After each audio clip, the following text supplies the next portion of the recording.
예. 1년 만에 뵙게 되는 것 같은데 그동안 편안하셨는지요? 예.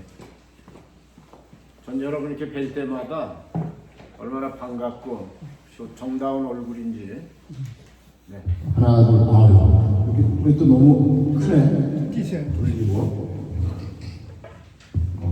마이크 안에 또 막물리네. 하나, 둘. 이걸로 하게 해놓지. 예.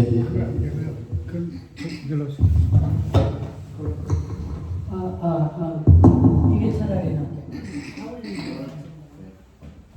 제가 이렇게 가까이 나오면 그냥 육성으로 해도 돼요, 사실. 하나, 둘. 오케이. 예, 좋습니다. 네.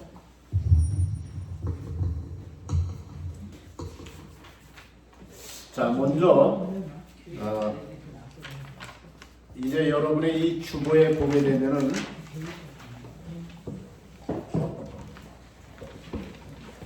오래전부터 이제 LA에 있는 저희 미주 기독교 방송국이 선교지로 이렇게 기록이 되어 있습니다. 제가 이번에 와 보니까 1년에 한 번씩 이제 방송 선교 헌금 들어온 것을 체크해서 미국으로 송금을 하는데 매월 또 방송 선교 헌금을 입금을 시켜 주셨더라고요. 지난 20여 년 동안 크고 작은 수많은 교회에 가서 이제 설교를 말씀을 전하고 또 저희 방송국을 해외 선교지로 지정을 해가지고 주보에들 거의 다 올라가 있습니다. 거의 다 올라가 있는데 실제적으로 이렇게 방송 선교 헌금을 이렇게 직접 매월 이렇게 헌금하는 교회는 많지 않습니다.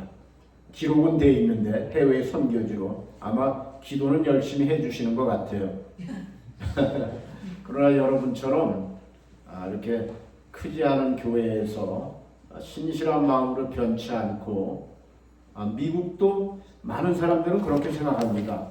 우리의 방송 선교지는 어려운 나라, 아프리카라든지 뭐 가까운 필리핀이라든지 동남아시아 국가들은 아직도 경제적으로 넉넉지 않기 때문에 도움을 필요로 하는 국가들입니다.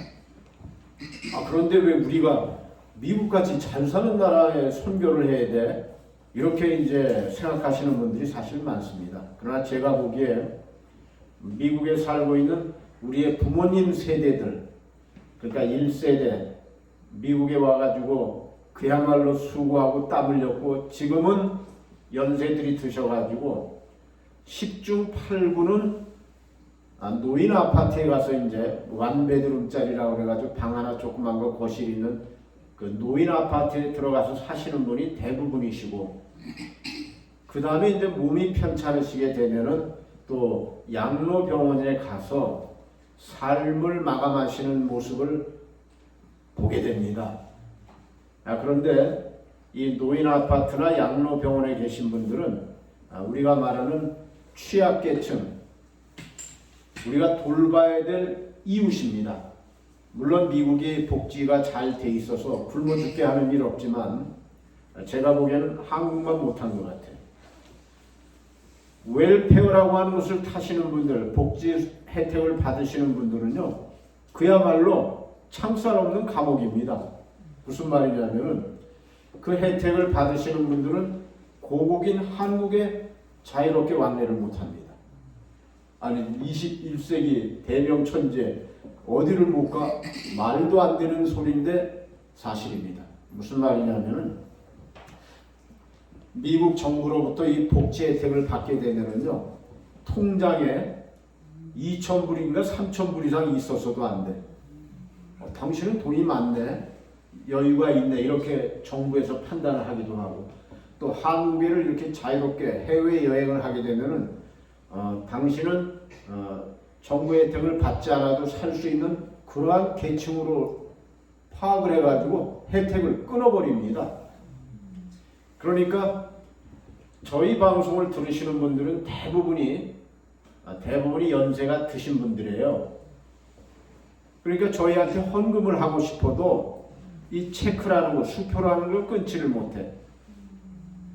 대부분 이제 자손들이 용돈을 준다든지 하면은 그걸 갖다가 현금을 모아두는 케이스예요. 모아둔다. 그러다가 어쩌다가 방송국에 전화를 해서 목사님 한번 신방해 주세요 하면은 본인이 이제 자손들로부터 용돈 받았던 거라든지 또 안 먹고 안 쓰고 모아놓은 현금을 저한테 1,000불, 2,000불, 어떤 걸 5,000불 이렇게 코로나 기간 중에 제가 신방을 참 많이 했습니다.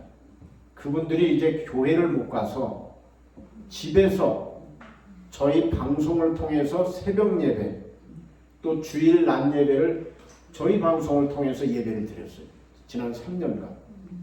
저희로서는 큰 역할을 감당했는데 코로나가 끝났음에도 불구하고 예전처럼 이렇게 교회에 직접 가시는 분들이 훨씬 적어졌습니다. 미국에서는. 그 이유가 뭐냐면은 대한민국처럼 이렇게 대중교통이 발달되어 있어가지고 제 발로 지하철을 타든지 뭐 버스를 타든지 택시를 타든지 제 발로 교회를 갈 수 있는 나라가 대한민국입니다. 저는 전 세계를 다 가보진 않았습니다만 뭐 이런저런 나라를 가봤는데 일단은 대한민국처럼 이렇게 편리한 나라, 의료보험 전 세계 최고라고 할 수 있습니다. 의료보험. 그래서 지나치게 병원 자주 가고 지나치게 약 많이 타잡수시는 것 같아. 과할 정도로. 그러나 약이라고 하는 것은 뒤쪽에 보면은 부작용이라는 게 항상 있습니다. 낫기도 하지만 이 약을 많이 공짜로 준다고 해서 막 털어놓는 거 안 좋을 수도 있어요.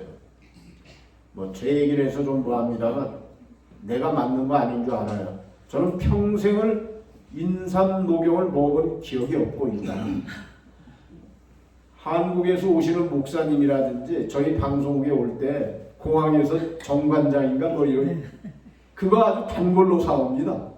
아마 공항에서 사오는 것 같아. 면세. 열심히 저는 받아서 열심히 다른 사람 주는 거죠. 저는 먹은 기억이 인삼 녹용을 먹은 기억이 없고 그건 비타민도 안 먹는 것 같아요. 아무튼 감기가 들려서 판피린 먹는 거예요. 감기는 저도 가끔 걸리기 때문에. 그래서 그분들이 제가 보기에는 선교의 대상입니다. 이 양로병원은 한국처럼 이렇게 시설이 좋지가 않더라고요. 시설이 열악해요. 그곳에서 지내시다가 쓸쓸하게 돌아가시는 모습을 저는 수십 년 동안 봤습니다. 그야말로 이 양로병원은 창살 없는 감옥, 어찌 보면 임종 대기소예요. 그곳에서 나와서 이렇게 나가시는 모습을 거의 본 적이 없어. 대부분 그곳에서 돌아가시더라고요. 현대판 고려장이 따로 없구나 해서 그냥 우스갯소리입니다만 저는 제 아내한테 여보 내가 만약에 몸이 아파서 아베는 나 양로병원에 절대 보내지 마라. 나도 당신 양로병원에 안 보낼 거야. 물론 간병이 오기도 합니다. 그 노인 아파트에 간병이 와서 이렇게 보살펴 주는 것도 있고요.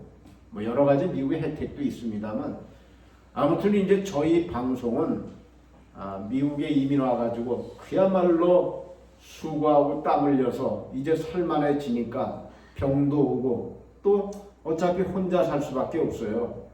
자식들은 자식들의 또 삶을 사니까 소수를 제외하고는 대부분 자식은 자식대로 살고 또 부모들은 부모대로 사는데 노인 아파트에 계신 분들은 구약 성경에 나오는 불우이웃입니다.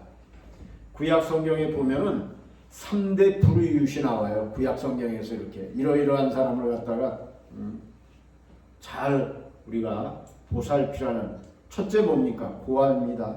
고아. 부모 없는 사람. 성경에 보면 아빠가 없는 사람이 고아더라고요. 옛날에는. 그 다음에 남편이 없는 과부. 그런데 미국에서 노인 아파트에 사시는 분들의 80%는 내가 보기엔 과부야. 남편이 먼저 돌아가셔가지고 장로님이 먼저 돌아가시고 그래서 혼자 사시는 권사님들이 대부분이시더라고요. 이렇게 과부예요, 과부. 그 다음에 또 하나는 누굴까요? 혹시 아시는 분? 구약 성경에서 말하는 우리가 보살펴야 될 3대 불우이웃이라고 그러면은 구구절절이 나오는데 고아와 과부와 나그네라고 하면 집 떠난 사람을 얘기하는데 쉽게 말하면 지금 우리나라에 와 있는 외국인 노동자들도 나그네라고 할 수 있어요. 그렇잖아요? 언어도 다르지 문화도 다르지 집을 떠나서 여기 와 있는 이 나그네를 우리가 함부로 무시하고 박대하면 안 됩니다. 왜? 성경에 너희도 옛날에 이집트에서 종살이하고 노예살이했던 것을 나그네 살았던 것을 기억하라고 여러 차례 얘기합니다. 대한민국은 여길 떠나면 안 되는구나. 여기 앞에 지금 그런데 요즘은 설교하기가 너무 힘든 게 유튜브라고 하는데 이제 제가 설교한 게 이렇게 올라와요. 그 교회에서. 그러니까 함부로 설교도 못 하겠어. 자유롭게. 누구 이름도 못 대겠어요. 정확하게 그냥 원고 써가지고 정해진 시간에 그냥 또박또박 하면 무리 없는데 저처럼 이렇게 천방지축 자유롭게 설교하다 보면은 누가 듣고 혹시라도 명예훼손이로다가 그래서 어느 교회나 어느 특정인의 이름을 댈 때는 각별히 조심해야 돼요. 요즘. 그리고 제 얘기가 다 맞는 것도 아니라고 이렇게 또 말할 사람도 있는 거고.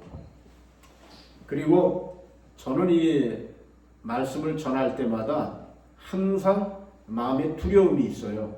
매번 설교하는 건데도.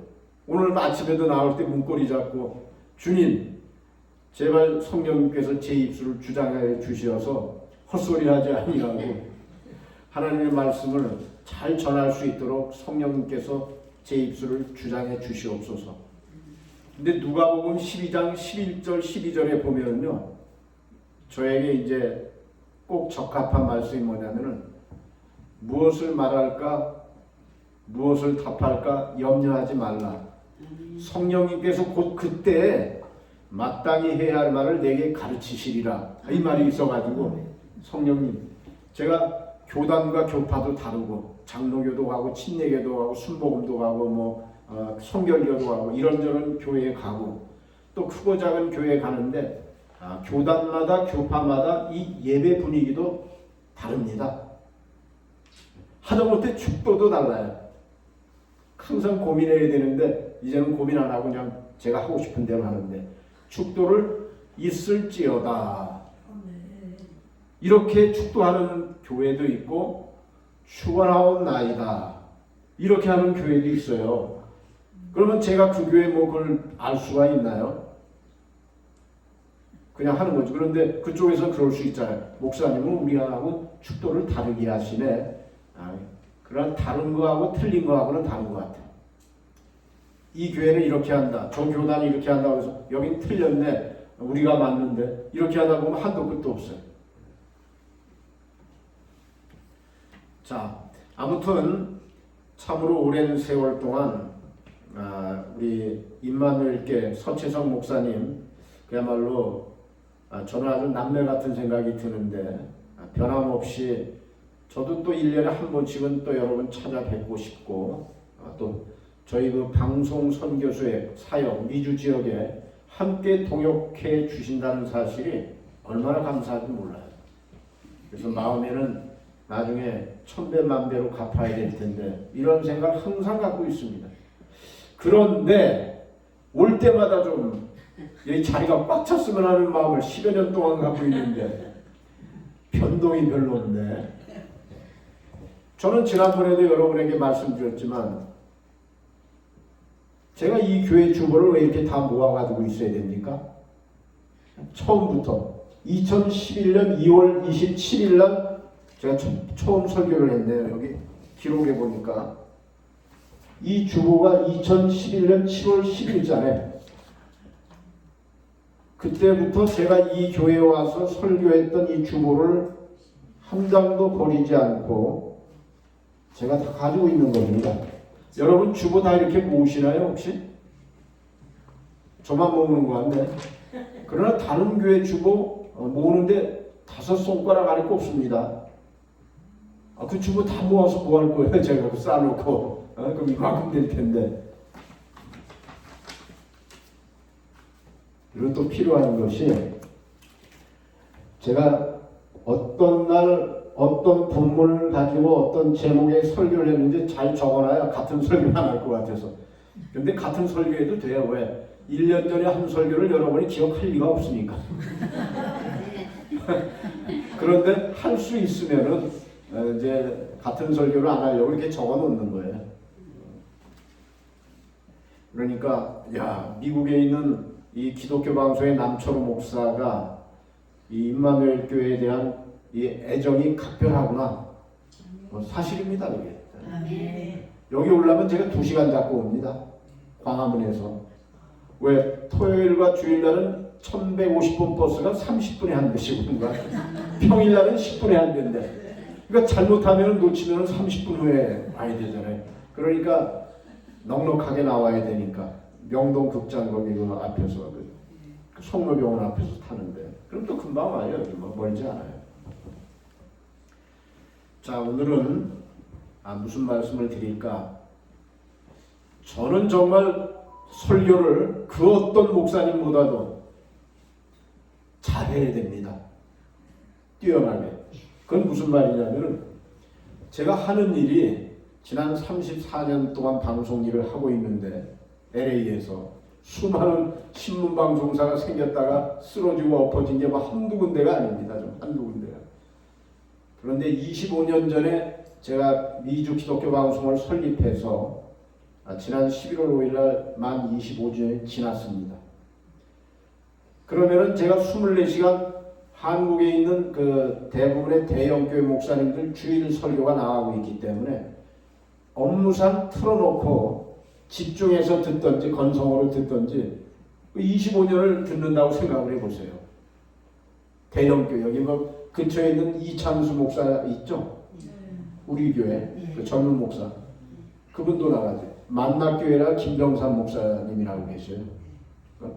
그분들 설교 나가는데 이 김병삼 목사님은 그 아버님 되시는 김우영 목사님이 계실 때 그분이 저를 무지하게 고마워했어요. LA 왔는데 IMF 때문에 교회 건축을 했는데 그걸 잘 감당을 못해가지고 IMF 때 어려움을 겪고 있는데 제가 LA에 있는 세계 아가페 선교교회라고 김여한 목사님께 같이 가서 부탁을 좀 드렸어요. 좀 그 교단에서 좀 융자를 좀 해줄 수 있도록 무이자로 뭐 이런 식으로. 그래서 김우영 목사님 무지하게 고마워해가지고 저 올 때마다 아주 대접도 잘 받고 그분 설교도 나가고 설교비도 좀 넉넉하게 200만 원씩인가 지원했던 것 같아요. 근데 그분이 올해 목사시고 돌아가셨어요. 나는 아주 오통제라. 그 아드님은 내가 모르니까 좀 사람이 무슨 뭐 교제가 있었어야지. 나 목사님하고 잘 알던 사람이요 뭐 이렇게 말하기도 그렇고. 그래서 제가 그 아버님과의 인연 때문에 만낙교회 설교비를 안 받고 지금까지 내보냅니다. 이 사실을 만낙교회 김병삼 목사님이 알지도 못합니다. 그 아버님과의 그 소소한 인연 때문에 제가 그런 사람이에요. 의리에 살고 의리에 죽자고. 제가 김병삼 목사님을 만나가지고 그러한 얘기를 하면 그래요? 몰랐는데요? 하고 뭐 헌금을 좀 하겠죠. 그런데 뭐 제가 찾아갈 일 없고 그러나 우연한 기회에 만나서 뭐 얘기할 기회가 있다면 모르지만 아무튼 이런 저런 목사님들의 설교를 듣다 보니까 설교를 어떻게 해야 되겠다. 저 목사님은 설교를 저렇게 하니까 대형교회를 이뤘나? 가장 많이 본받으려고 하는 사람은 누구였을 것 같아요? 우리 한국의 목사님들이 이렇게 본받으려고 했던 목사님은 누구였을 것 같아요? 그냥 생각해 보세요.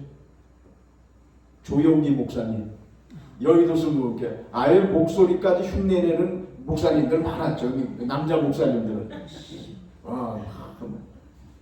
그런데 저는 25년 동안 이런저런 목사님의 설교를 들으면서 처음에는 깜짝 놀라는 목사님도 있었습니다. 예를 든다면 소강성 목사님 같은 경우는 용인에 있는데 세eden 교회. 처음에는 제 친구가 그 교회 이제 장로예요. 이철희 장로라고 제 군대 동기인데 육군 대장까지 한 사성장군 출신이에요. 그래서 그런지 그 친구가 이제 저를 소개해가지고 그 교회 목사님 설교가 한 10여 년째 지금 나가고 있어요. 근데 처음에는 대예배 시간인데 대중가요를 갖다가 한 곡적 꽝, 한 곡조로 끝나면 좋은데 어떤 때는 두세 곡 꽝. 근데 찬송가보다 더 많이 부르는 것 같아요. 어떤 때는. 그러니까 납득도 안 되고 이해도 안 됐는데 그 교회는 또 남진 장로님이 계셔요. 남진 장로님. 그래서 그런지 처음에는 좀 우습더니 지금은 또 뭐 그런가 보다. 세월도 지나고 또 초신자들한테는 또 좋을 수도 있겠다는 생각이 들더라고요. 친근감이 들고. 그러나 뭐 교회도 크고 용인에서는 뭐 아무튼 이런 저런 그 목사님들이 설교하는 걸 보면서 나중에 결론은 뭐냐면은 당신은 그냥 당신대로 해. 뭐 이렇게 유명한 목사님들, 큰 교회 목사님들 설교를 뭐 이렇게 본다. 단지 그분의 강점이 뭐고 장점이 뭔지 이렇게 살펴보고.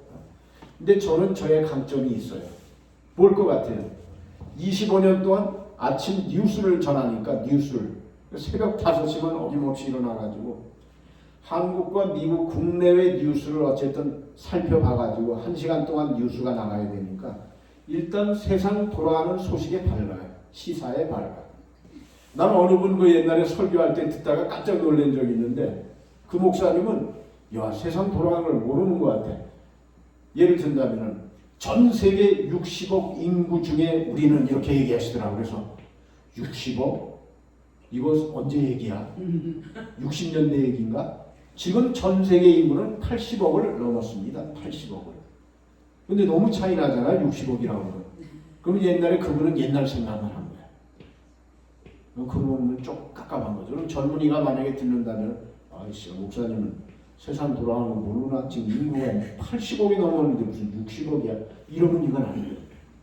그러니까 목사님들은 정말 꾸준히 공부해야 되는 게 옛날에 노무현 대통령이 그런 말씀 하신 적이 있어요. 노무현 대통령. 야 이거 대통령 해먹기도 힘들다. 요즘엔 죄송하지만 이 목사 해먹기도 힘들다. 미국에 있다 보면 카톡방 단체 카톡방에서 하루에 정말 10군데에서는 하나님의 말씀이 올라오는 것 같아. 오늘의 말씀, 오늘의 양식 해가지고 그냥 열심히 올라와요. 좋은 말도 많고 또 좋은 예화도 있고. 그래서 야 이거 웬만큼 정말 기도하고 성경 말씀 안 봐가지고는 설교하기도 힘든 세상이 됐구나. 왜? 성도분들의 귀가 이제 그만큼 보고 듣는 게 워낙 많아가지고. 그러나 여러분은요, 여러분의 목사님 말씀이 제일 귀하고 또 제일 그야말로 은혜롭고 잘한다고 생각하시면 그게 맞는 거예요. 뭐 이 목사님, 뭐 저 목사님 많이 볼 수도 있죠. 텔레비로, 라디오로, 유튜브로 5만 가지. 오늘은요, 미국에서 가장 부자라고 손꼽히는 사람은 누구라고 여러분 혹시 생각을 하세요? 미국에서 가장 부자라고 이렇게 꼽히는 사람은 누구일까? 네?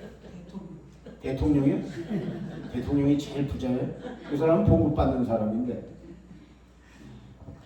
미국에서는 그 록펠러라고 하는 분이 이미 뭐 100여 년 전에 돌아가신 분이지만 석유왕이라고 그래가지고 그분이 미국에서는 지금까지도 그 가장 부자로 손꼽히고 있어요. 석유왕 록펠러. 그 다음에 또 그 비슷한 시기에 철강왕, 강철왕이라고 그래서 앤드류 카네기라는 분도 있었어요. 지금 미국에는 이 록펠러와 앤드류 카네기라고 하는 사람이 재단을 설립해가지고 자신들이 벌었던 그 수많은 재산을, 돈을 그야말로 선한 사업에 가장 많이 쓴 사람으로 미국에서는 록펠러 재단, 카네기 재단, 수많은 교회와 학교와 병원과 이런 좋은 무지하게 한 사람이에요. 오늘 성경 말씀 본문에 보니까 사도행전 20장 38절에 주님께서 친히 말씀하시기를 주는 자가 받는 자보다 복되다고 이렇게 말씀하셨어요. 우리 생각에는 받는 거 좋아하죠. 받아야지. 왜 내 걸 남을 줘? 내가 이걸 어떻게 벌었는데 정말 안 먹고 안 쓰고 이거 어떻게 모았는데 이걸 왜 남을 줘? 그러나 주님께서는 주는 자가 받는 자보다 복되다. 이 록펠러라고 하는 사람이 33살에 이미 백만장자가 됐고 그 옛날에 43살에 미국에서 최고 부자가 됐고 53살에는 전 세계에서 제일 부자가 됐어요. 그런데 이렇게 돈을 많이 번 사람이 허구한 날 송사에 시달리고 재판에 그 다음에 각종 질병이 오고 한시도 마음 편할 날이 없었어요. 전 세계 가장 부자가 병원 들락날락거리기를 어느 날 병원에서는 이런 식으로 살면은 오래 못 살 거라고 사형 선고 같은 선고를 받았어요. 55세가 되던 때 병원을 오늘도 진료를 받으러 갔다가 나오는데 이 병원 로비에 현관에 큰 액자가 딱 있는데 거기에 오늘의 본문 말씀이 쓰여져 있었던 거예요. 주는 자가 받는 자보다 복되다. 이 말씀을 보고 이 록펠러가 맞아. 주는 자가 받는 자보다 복되지. 그때부터 이 사람의 인생관, 가치관이 180도 바뀌어가지고 이제 선한 사업을 하기 시작한 거예요. 자기의 가진 재산을 계속 늙고 가려고 애쓰고 막 더 부자 되려고 애쓰는 것보다 교회를 많이 세웠어요. 어려서부터 신앙의 어머니 밑에서 자라서 그 어머니가 어렸을 때서부터 이 록펠러에게 십계명을 줬어요. 십계명. 성경에 나와 있는 십계명 말고 그 집의 가훈. 교회에 가게 되면은 항상 유년주일 학교 때부터 앞자리부터 앉으라. 앞자리. 그 엄마가 그 다음에 11조를 꼭 하는 것을 그 어린 나이 때부터 가르쳤어. 왜? 나중에 부자 되면 너무 아까워. 그냥 내가 이걸 어떻게 벌었는데 조금만 하고 만다. 그러나 록펠러는 그 어머니가 어려서부터 11조 하는 것도 가르쳤어. 그뿐만 아니라 10가지 다 외우지는 못하지만 거기다 적어놨는데 또 목사님을 항상 존경하고 목사님 대접을 잘하는 것도 가르쳤어. 어려서부터. 그래서 이렇게 전 세계 부자가 됐을 때 교회를 곳곳에 세웠어. 학교를 세웠어. 병원을 세웠어. 그 외에도 필요한 곳에 아낌없이 자기 가진 재단을 만들어가지고 록펠러 재단이라고 지금도 거기 있으니까 이렇게 했더니 이제 오래 살지 못할 거라고 했던 록펠러 한 55세에 이제 죽을 날만 기다리라고 했는데 자기의 인생관 가치관이 변하고 하나님의 말씀을 접한 그 순간에 맞아 그렇게 살아야지 아낌없이 나눠줬더니 97세까지 살았어요. 100년 전에 97세라고 그러면 지금으로 말하면 110살 산 거예요. 그 이상도 더 됐을지도 몰라. 옛날에 한간만 지났어도 동네에서 잔치가 벌어졌는데 마을에서 오래 사셨다고 이렇게 보시면 돼요. 제가 1952년생인데 올해로 만 71세입니다. 1952년도에 우리나라 국민들의 평균 수명이 52세였어요. 그러니까 제가 태어날 당시에 한갑잔치는 장수하신 거예요. 동네마다 모여서 일가친척 모여서 병풍 놓고 잔치를 벌릴만 했어요. 그런데 그보다도 훨씬 전에 97세를 살았다는 것은 엄청난 축복을 받은 거 아니에요? 그렇게 나눠줬더니 아낌없이 베풀었더니 55세 중년의 나이에 그냥 갈 뻔했는데 저는 2달 전쯤이었나요? 아침에 뉴스를 전하다가 미국 뉴스 중에 탑 뉴스가 뭐였느냐면은 미국의 척 핀이라고 하는 분이 있는데 1931년생이니까 92세. 네. 척 핀이라는 이름을 들어본 사람은 드물 거예요, 여기에. 그러나 여러분이 혹시 워렌 버핏이라든지 빌 게이츠 같은 분은 들어보셨을 것 같아요. 빌 게이츠. 워낙 마이크로소프트의 빌 게이츠는 이 워렌 버핏도 이 두 사람은 미국에서 항상 5손가락 안에 들어가는 갑부예요. 옛날엔 빌 게이츠가 거의 항상 1등이었어요. 워렌 버핏. 좀 순위가 요즘은 바뀌었습니다만 지금은 아마존을 하는 제프 베조스라든지 또 테슬라 이 자동차 하는 그 네. 누가 이름이 왜 갑자기 생각이 안 나? 어? 일론 머스크. 우리 간사님이 그냥 스마트하시다. 일론 머스크. 이런 사람들은 뭐 젊은 사람들 다 알아요. 제프 베조스, 아마존이라든지 일론 머스크 모르는 사람 없어. 그러나 미국에서는 이 워렌 버핏과 빌 게이츠가 항상 손가락 안에 들어가는 부자예요. 이분들이 이 척핀이라고 하는 사람을 자신들의 롤 모델로 삼았던 분인데 한 2달 전에 제가 뉴스를 전하려고 그러는데 미국의 탑 기사로 막 나오는 거예요. 방송에도 막 척핀이가 죽었다고. 그 많은 사람들이 척핀이가 누구야 이렇게 되는 거예요. 그분은 이 워렌 버핏과 빌 게이츠의 롤 모델이 됐던 사람이에요. 롤 모델. 이 두 사람은요 자기의 재산의 절반을 기부해가지고 큰 재단을 만들어서 그야말로 전 세계에 좋은 일을 많이 하고 있어요. 그 사람의 그 롤 모델이 됐던 척핀이. 저는 이분의 책을 한 10년 전쯤에 읽었었는데 지난 2달 전쯤인가 이제 돌아가셨어요. 돌아가셔서 큰 화제가 됐는데 제가 그걸 카피를 이렇게 떠왔어요. 정확히 아니구나. 지난달이네. 지난달 10월 15일 날 돌아가셨네요. 그러니까 얼마 안 됐는데도 저는 오래전인 것처럼 생각이 돼요. 이분이 이렇게 미국에서 큰 화제가 됐던 거는 주는 자가 받는 자보다 복되다는 이 말씀을 이분은 오래전부터 실천을 했어요. 실천을 했는데 어떻게 실천했냐면 자그마치 80억 달러, 우리 돈으로 얘기하면 11조 원을 세지도 못할 것 같아. 이렇게 큰 돈을 성경 말씀 마태복음 6장에 나와 있는 말씀처럼 오른손이 하는 일을 왼손이 모르게끔 했어요. 그래서 이분 이름을 잘 몰라 사람들이. 왜? 웬만한 사람 같으면 선한 사업을 하고 기부를 하게 되면은 보통 자기 이름으로다가 이렇게 학교 이름도 짓고 또 뭐 기념홀 이름도 짓고 이름을 많이 이렇게 알려요. 근데 이분은 그렇게 많은 돈을 기부했음에도 불구하고 하나님의 말씀처럼 오른손에 하는 일을 왼손에 모르게 했던 분이에요.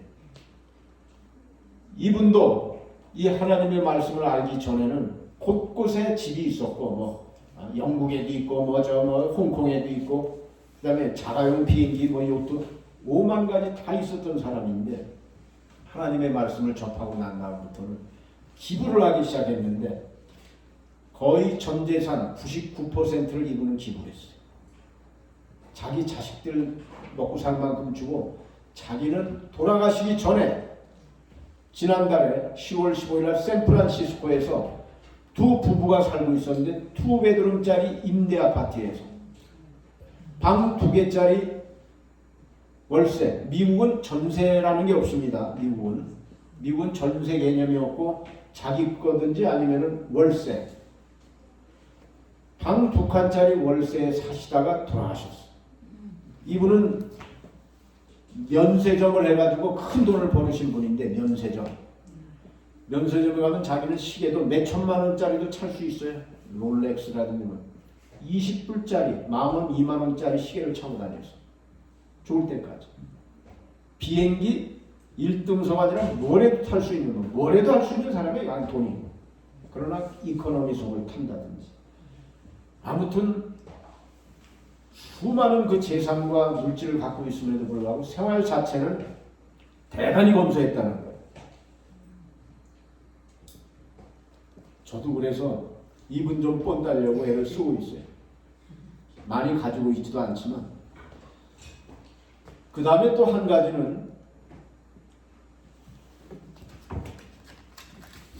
그러니까 이제 제가 하는 설교는요 예화라든지 다른 분이 했던 설교 아니에요. 왜? 제가 직접 뉴스를 전하다가 이거는 설교할 때 자료로 예화로 인용하면 좋겠다 해서 제가 뽑아놓은 거니까. 지난 8월 달이었는데요. 한국에서 여러분 부영건설이라고 혹시 들어보셨는지 모르겠어요. 아파트 짓는 부영건설이라고. 여기에 회장 되시는 분이 이중근이라고 하는 분인데 이중근. 아, 이분이 또 저를 놀래게 한 거 아니에요? 놀라게. 왜 놀라게 했냐? 한국에서 이제 신문들에 좀 났어요. 그래서 알게 된 거예요. 미국에서 이제 제가 한국 신문에서 이분은 그 동남아시아에 있는 여러 그 학교라든지 또 한국에서도 대학교에 이렇게 강당도 지어주고 기숙사도 지어주고 좋은 일을 많이 하셨어요. 많이 하셨는데 지난 몇 달 전에는 저를 놀라게 한 사건 뭐냐면은 이분이 자기 고향 사람들에게 자기가 태어난 고향, 이분은 전라남도 순천 출신이에요. 시골 마을에. 거기에서 초, 중, 고등학교를 나왔어요. 그 자기가 태어났던 고향 마을에 살고 있는 분들에게 5천만 원에서 1억 원을 갖다가 입금을 시켰어. 왜 차동을 뒀느냐면 거기 토백이들은 1억 원. 그러나 이제 오래 살지 않고 이사 왔던 사람도 있고 뭐 그런 사람도 있을 거 아니에요. 뭐 이장을 통해서 다 파악을 했겠죠. 오늘날 갑자기 이게 웬 로또야? 시골에서 1억 원이 작은 돈이에요? 시골 마을에서? 야, 우리 고향에 출세한 사람이 있는 건 알았는데 그가 고향 사람들을 잊지 못해가지고 5천만 원에서 1억 원을 세금 떼고 정확히 입금을 시킵니다. 나는 이 재벌들이라든지 부자가 된 사람이 자기 마을 회관에 뭐 텔레비를 놔줬다, 뭐 냉장고를 놔줬다, 뭐 이런 건 얼마든지 할 수 있어요. 그건 뭐 재벌 아니래도. 그런데 이분은 자기 고향 사람들한테 이렇게 큰 돈을 뿐만 아니라 초등학교를 같이 다녔다든지 중고등학교를 같이 다닌 친구들에게도 160명에게도 같은 방법으로 입금을 시켜줬어. 동창생 하나 잘 줘가지고 말년에 그것뿐만이 아니라 자기가 공군 출신인데 그분이 이 공군 부대에서 군생활 같이 했던 동기생들 있잖아요. 자기가 그런 말을 해서 내가 나랏밥을 너무 많이 먹었다고 배가 고파가지고 군대에 있을 때 남들보다 밥을 많이 먹었다는 거예요. 공군에다가 100억 원을 우선 기부했어. 공군에다가 100억 원. 그 다음에 이제 그 친구들한테는 뭐 같은 방법으로 또 뭐 5천만 원에서 뭐 1억 이렇게 보낸 거야. 야, 그래서 사람이 이 교회에서 가장 많이 나오는 11월 달 같은 경우에 이 교계 신문을 보니까 열에서 한 8개는 감사와 관계되는 설교라든지 칼럼이에요. 11월 달은 이제 추수감사절이 있기 때문에 미국에서는 그저께가 추수감사절이었어요. 목요일날 우리 가족들이 다 모였었거든요. 근데 제가 안타까운 거는 여러분 그거 생각해 보신 적 있어요? 여러분 감사하십니까?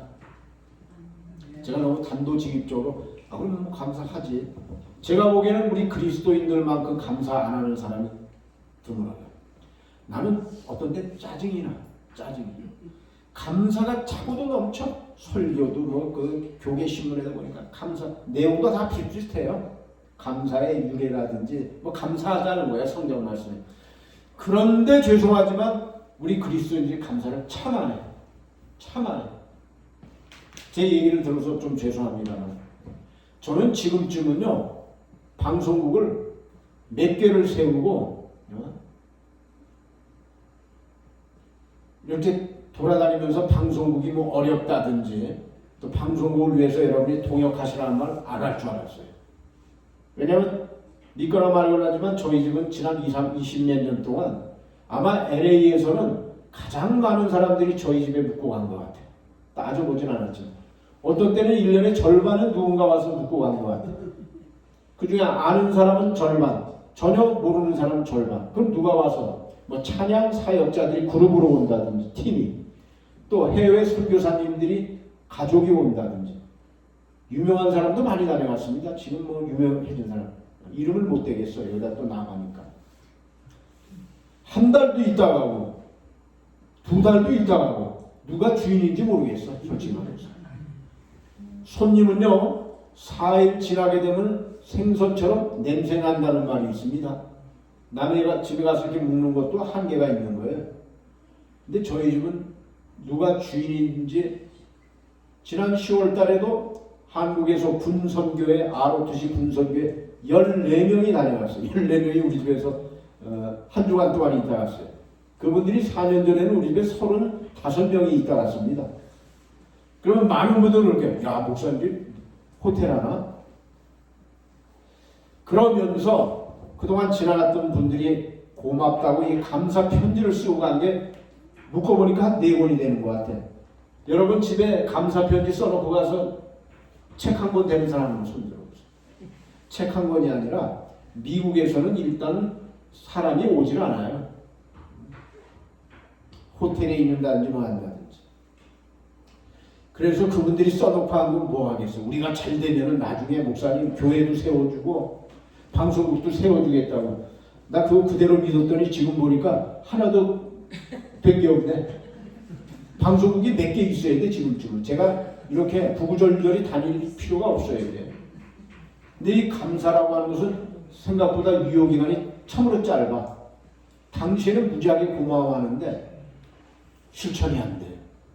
감사라는 말을 여러분 확실히 아셔야 되는 게 한자 말이잖아요. 감사하다. 우리 고맙다는 말인데 감자는 느낄 감자예요.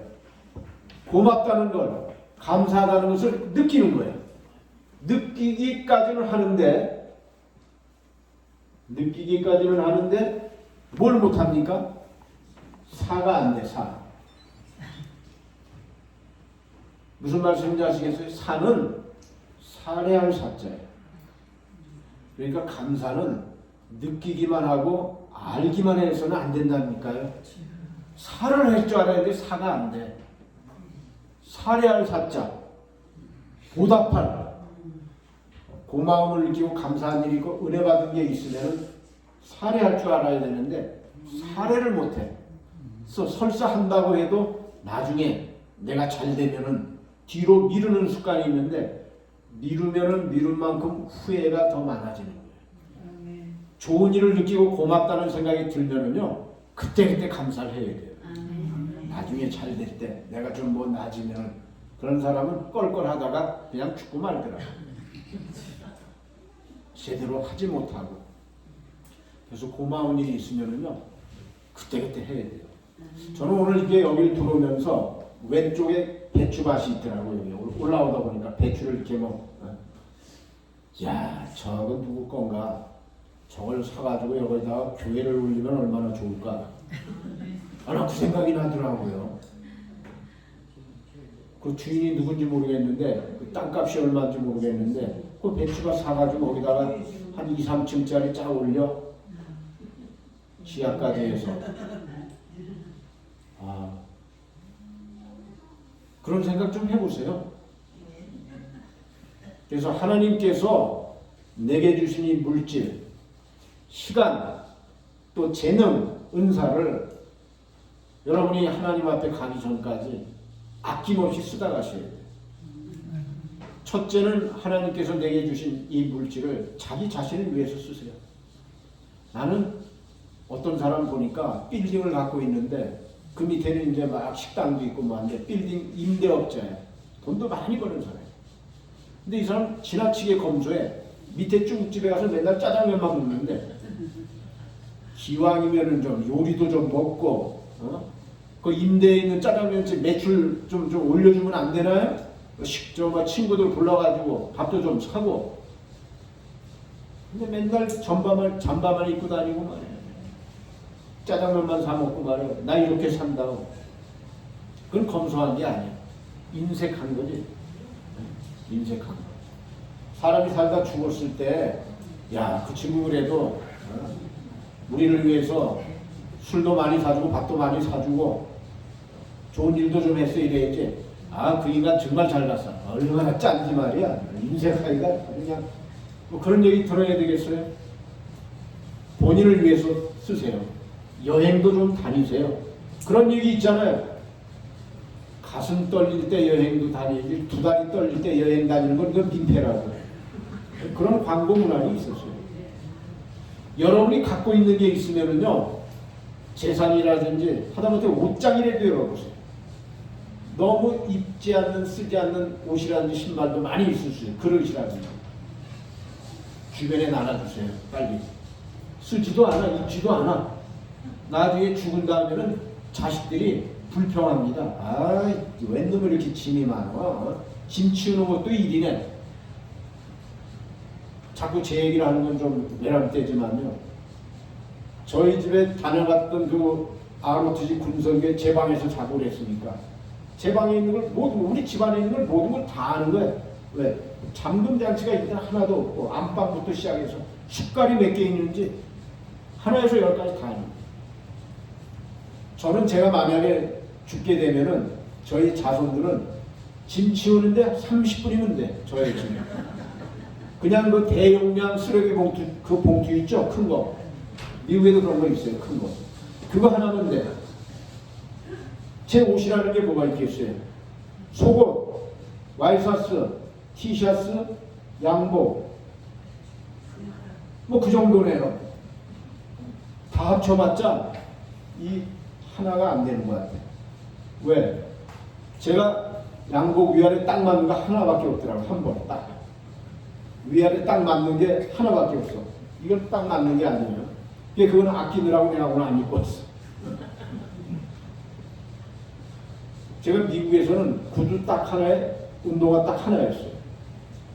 왜냐하면 코로나 기간 중에 어디 가서 뭐 설교한다든지 모임에 가서 축사할 일이 없어서 양복 입을 일이 없었어요. 일단. 그래서 알았어. 3년 동안에 필요한 것은 코스코에 가서 그냥 사면 되는데 20, 30불. 몇만 원이면은 운동화도 사고 청바지 여러 개 샀어요. 청바지 사고 돈 들 일이 없더라고. 돈 들 일이. 제가 무슨 뭐 검수해서 그런 거 아니에요. 한국에 와서도 마찬가지. 필요하면은 지하 상가, 지하철 상가에 가다 보면 구두, 신발 얼마든지 그냥 그 자리에서 사는데 그렇게 비싸지 않아. 필요할 때 사면 돼요. 그러다 보니까 많이 쌓아놓는 거에 대해서 저는 그냥 마땅치 않아요. 제가 지하철을 탔더니 광고 문안이 있어서 제가 베껴놨어요. 설교하는 사람, 강연하는 사람 항상 뭔가 메모를 해야 돼. 무슨 말이 있었느냐면은 사전에 주면은 보물. 따라서 해보세요. 사전에 주면 보물. 사후에 주면은 고물. 그런 말이 광고 문안에 지하철에 쓰여져 있더라고요. 그래서 여러분도 죽으면은 제가 보기에 그 양로병원에는 뭐 남기는 것도 없지만 양로병원에는 옷가지 몇 개밖에 없어. 정말. 그 전에 양로병원 들어갈 때 이미 정리정돈이 다 돼 있어. 양로병원에 들어가는 성경책하고 그 무슨 뭐 치약 칫솔하고 옷가지 몇 개 외에는 가지고 들어갈 수도 없어요. 죽으면은 정리할 것도 없어. 거기는 그냥 쓰레기통 낭치하면 끝이야. 그다음에 병원에 앰뷸런스 실어가든지 화장을 하든지 뭐 매장을 하든지. 집에서도 마찬가지예요. 여러분이 불필요한 짐을 많이 남겨놓게 되면 자손들이 짜증냅니다. 아이 뭐 이렇게 복잡하게 이렇게 많아. 쓰지도 않아. 이건 뭐 아예 듣지도 않았네. 그냥 사가지고. 뭡니까? 그러니까 여러분이 오늘이라도 닦아서 있는 걸 일단 거실에다 다 끄집어내. 끄집어내서 내가 정말 입고 하는 거예요. 지난 3년 이내에 입지 않은 거는요, 쓰지 않은 거는 안 쓰는 거예요, 앞으로. 그리고 필요한 거는 그때그때 샀으면 돼. 이거 나중에 또 유행이 어떻게 바뀔지 몰라. 이거 아까워서 어떻게 버려. 그러다 보니까 쓰레기장 되는 거예요. 깨끗할 때 남주하고 또 고마워하지, 오래되고 뭐 나쁜 거는 좋아하지도 않아. 오늘 아침에도 저 여기 나오면서 옷가지 있는 것도 제가 저기 뭐 재활용하는 데가 다 집어넣었어요. 근데 거기 뭐 멀쩡한 거야. 근데 왜 집어넣느냐? 사이즈가 안 맞고. 색깔이 내 마음에 내 스타일이 아니야. 아주 빨갛고 뭐 누가 하여간 준 건데 내가 산 거 아닌데 내 취향과는 안 맞아요. 그럼 내가 그걸 보고 싸놓으면 뭐 할 거예요? 나도 안 입고. 세월 지나고. 오늘 나오면서 그 쓰레기통인데 재활용 통이 있잖아요. 신발을. 거기다 다 집어넣었으면은 그거 새 거니까 필요한 사람 입을 수 있고. 그래야지 집에 남겨놓지 말아요. 여러분이 가지고 있는 그릇도 마찬가지예요. 미국에서 제가 제 아내가 무슨 뭐 접시 같은 거 좋은 거라고 장식장에 하나 있어요. 10년, 20년 한 번도 안 썼어. 좋은 거 써야 될 거 아니에요. 우리가 좋은 거라면. 근데 그렇게 좋은 것도 아니에요. 비싼 것도 아니고. 자기 깐에는 이제 그래서 이거 이쁘고 좋은 거라고 사다 놨는데 한 번도 안 쓰는 건 그건 뭐예요? 근데 제가 제 아내한테 얘기 안 합니다. 제 아내 거기는 건드리고 싶지가 않아요. 제 아내 그 신기를 거슬려 가지고 노후가 편안할 것 같지가 않아가지고 그냥 제 것만 그렇게 하고 있어요. 제 것만. 그래서 제 아들들은 제가 나중에도 생을 마감하고 하나씩 날아가게 되면 야 우리 아버지 정말 성격 그대로 깔끔했구나. 뭐 남겨놓은 게 없네. 그냥 뭐 딱 해서 하면은 그치고 뭐 책이라든지 레코드나 이런 건 다 대부분 기증했고 버리지 못했던 건 사진첩인데 120권이 앨범이 있더라고요. 앨범 12권도 아니고 세봤어 오늘 너무 많아. 그건 버리지를 못했어. 왜 아이들이 태어났을 때부터 찍었던 우리 집의 역사이기 때문에.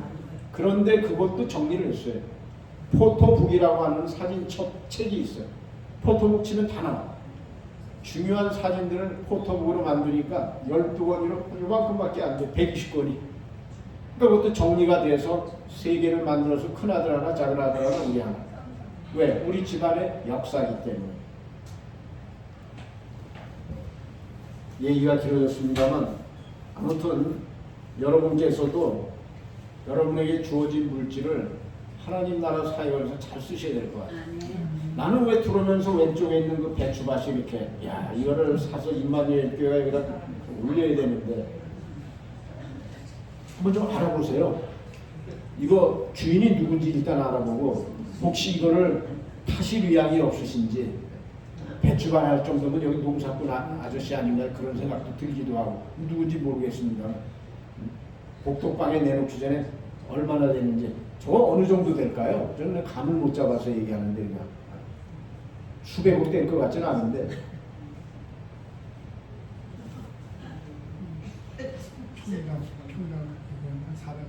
평당 400만 원이면은 100평이면은 4억 원 그렇죠? 저게 평수가 그러면은 100평, 200평, 250평이면은 10억 원 정도 되겠네.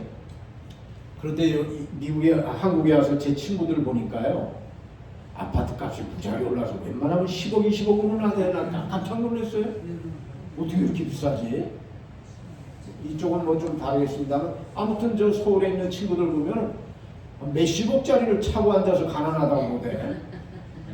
나 그래서 야 임마 너 그거 팔아가지고 만약에 20억이면 10억짜리 좀 변두리 지방에 가도 되잖아. 뭐 얼마든지. 그 10억 가지고 매달 500만 원, 1000만 원씩 쓰다가 그러면 죽을 때 성경 말씀 그대로 우리가 이 땅에 올 때 알몸으로 와서 알몸으로 가는데 수고해서 얻은 것을 하나도 가져가지 못하리라는 것이 성경적인 재물관이에요. 물질관이에요. 내가 주어진 물질, 돈, 재산 다 쓰고 빈손으로 가는 것이 성경의 원리입니다. 이거 남겨서 어떻게 하겠다는 거예요. 자식들에게 자손들에게 나눠주면 필경은 재산 싸움 때문에 송사하고 의 갈리고 아주 나빠집니다.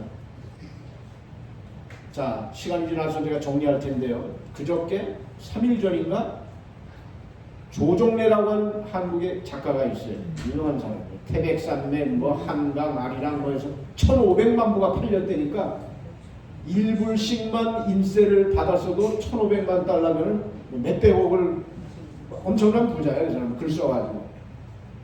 지난 주일날 책을 2권을 냈어요. 이분이. 조정래 씨라는 분.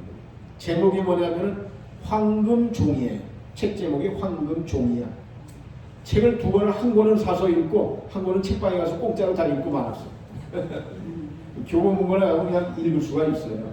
한 권은 그래도 사서 읽었어. 그 내용이 뭐냐면은 그분도 하는 얘기가 그거예요.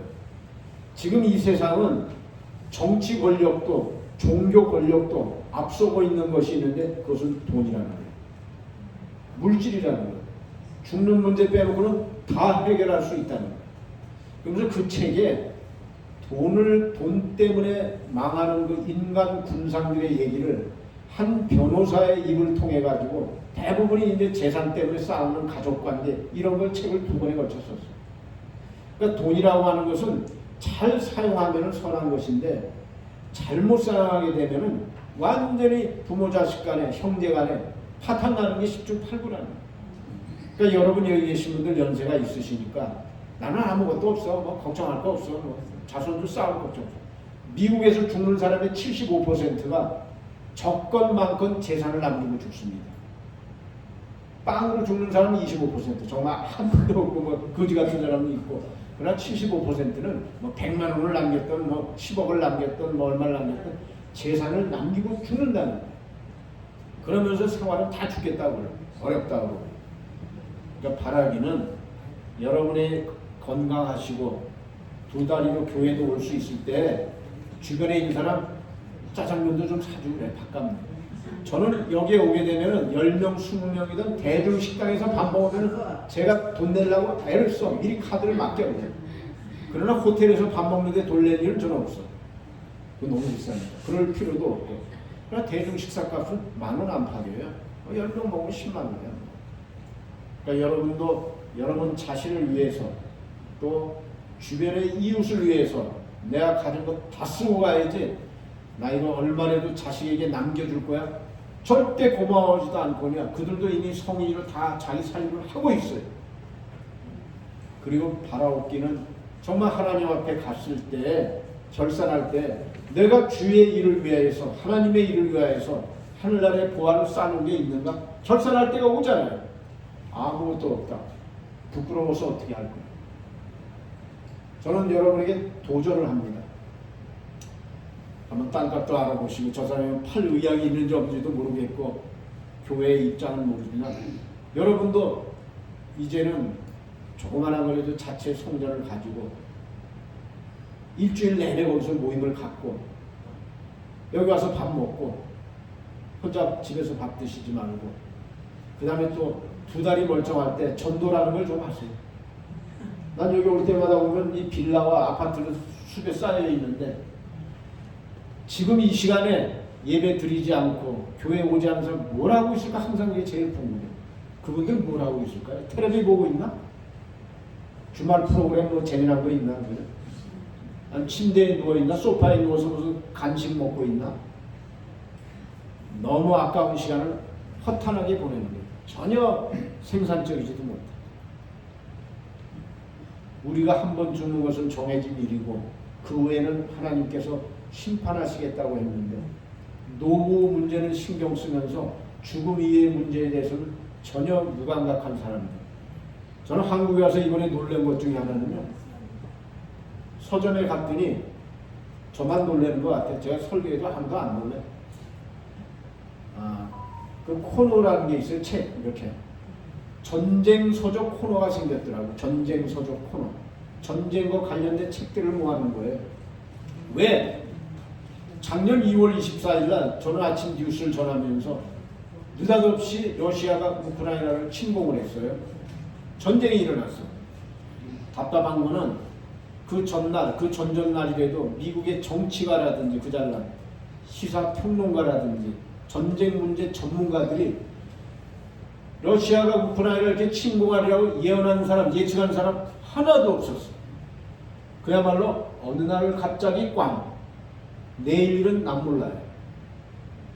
여기 잘난 체하는 사람 소용없어. 그런가 하면 그 전쟁이 지금까지도 지금 전쟁을 하고 있는데 지난 10월 7일 날 지난달이네요. 이번에는 느닷없이 이 팔레스타인 블레셋이라고 하는 거, 성경이 블레셋이에요.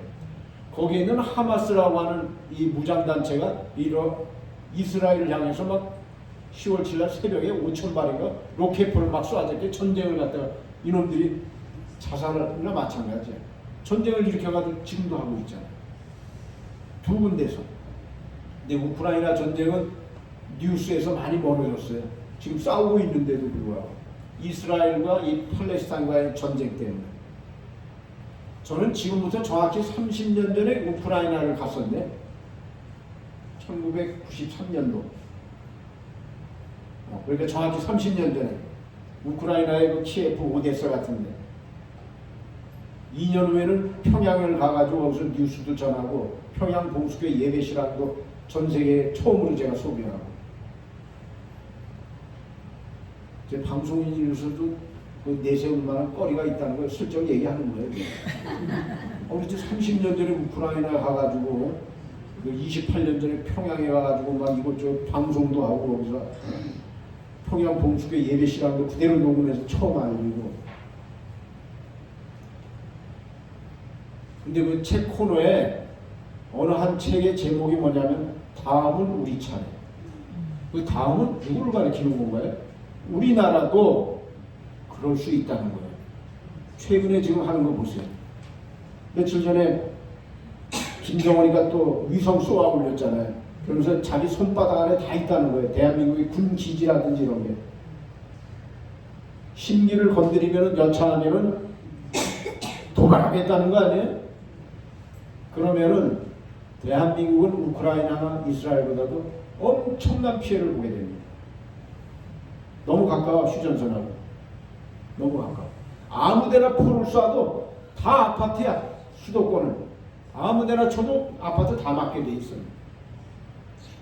그러면 그게 다는 안 맞는다고 해도 10에 하나만 맞는다고 해도 우리는 엄청난 피해를 입는데, 이스라엘 국민들은 전쟁이 나면 젊은이들이 해외에 있다가도 조국을 위해서, 나라를 위해서 들어옵니다.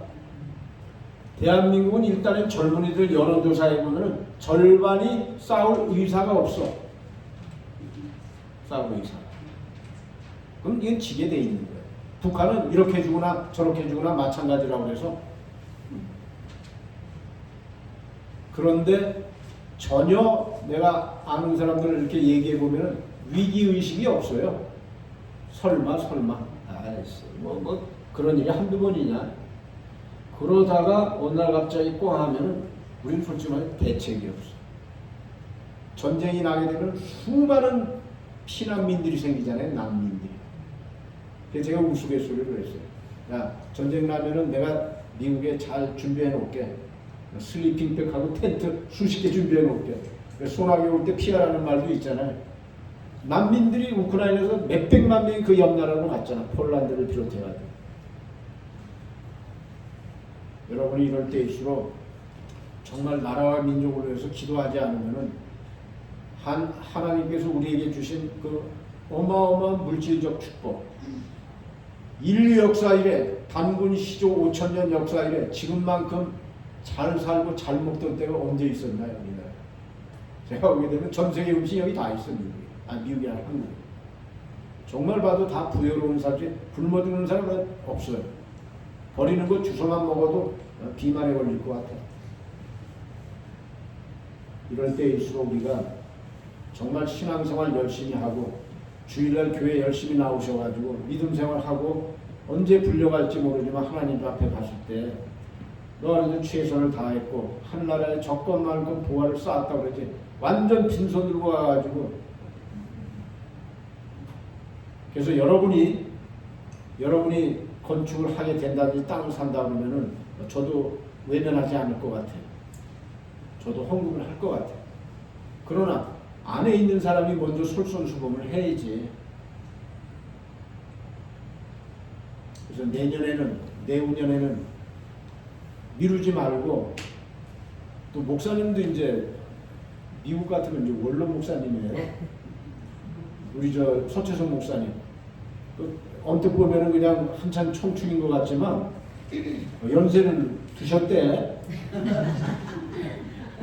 근데 여기 뭐 목사님보다도 더 연세 많으신 분도 계시지만 1년에 한 번씩 오는 편인데 좀 변화된 모습을 좀 봤으면 좋겠어요. 그냥 뭐 안주한다든지 여기가 조사원이라든지 그냥 뭐 전도라는 것도 좀 해보세요. 민망하게 이제 퇴박도 나가고 너나 잘 믿어. 요즘 당신이나 잘하세요. 왜? 편하니까. 생활하는데 어려움 없으니까. 사람이 절박해야 30년 전에 우크라이나 갔을 때 예배 2시간, 3시간 밤새도록 왜? 생활이 어렵고 내일을 모르는 그러한 절박함이 있기 때문에 하나님 앞에 매달리는 거예요. 그러나 생활이 여유롭고 재미난 거 많고 하면은 세상 따라가게 돼 있는 거예요. 잠깐 기도하도록 하겠습니다. 주님 은혜를 감사드립니다. 오늘 이렇게 또 부족한 종을 임마누엘 교회로 발걸음 인도하게 하여 주시옵시고 말씀을 통하여서 피차간에 은혜 받게 주신 줄 믿고 감사드립니다. 주는 자가 받는 자보다 복되다고 했는데 우리에게 주어진 시간과 물질과 재능을, 은사를 아낌없이 주변 사람들을 위하여서 쓰고 갈 수 있는 저희 모두가 되게 하여 주시옵소서. 감사하며 예수님의 이름으로 기도하옵나이다. 아멘.